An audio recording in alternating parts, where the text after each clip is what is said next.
Le Conseil économique, social et environnemental, d'abord, est dans un nouveau format, suite à la révision constitutionnelle voulue par le Président de la République. Et à l'évidence, c'est un lieu de rassemblement des forces vives de la nation, indépendant, neutre et au cœur de la société.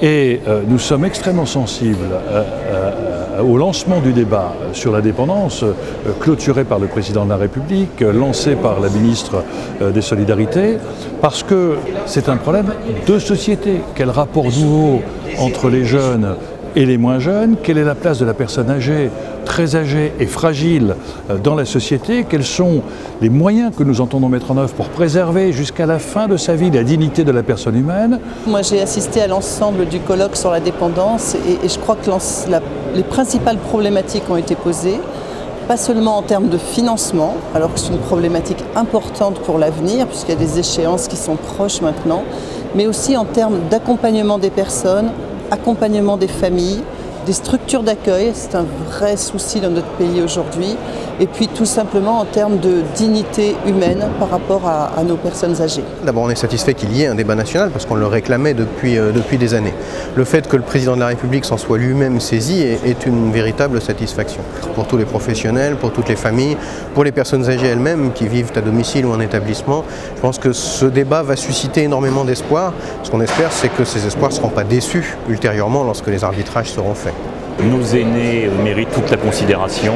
Le Président de la République a vraiment insisté sur le rôle de la famille, sur le rôle de ceux qui vont se dévouer, à la fois, je dirais, pour donner de l'amour à leurs enfants, mais pendant ce temps-là aussi trouver l'intérêt d'accompagner dans les moments les plus difficiles de leur vie leurs parents et grands-parents. Je crois qu'il y avait besoin aussi de dire que derrière les besoins de financement, les besoins de prise en charge, il y a d'abord un peu d'amour qu'il fallait faire passer et je pense que c'était le sens du message. Et ce que j'ai beaucoup apprécié, si vous voulez, c'est d'avoir mis l'accent, un, sur l'aide aux aidants, dont on ne parle pas suffisamment, deux, sur la structuration de l'offre et la problématique de la gouvernance entre les acteurs locaux, les acteurs nationaux, les maisons de retraite et le domicile. Trois, le lancement d'une politique d'accessibilité pour les logements. La France est en retard. Et quatre, l'accompagnement et conforter l'avance qu'a la France dans un certain nombre de recherches, notamment de simulations cérébrales, qui sont un des facteurs pour repousser les limites, l'âge de la dépendance.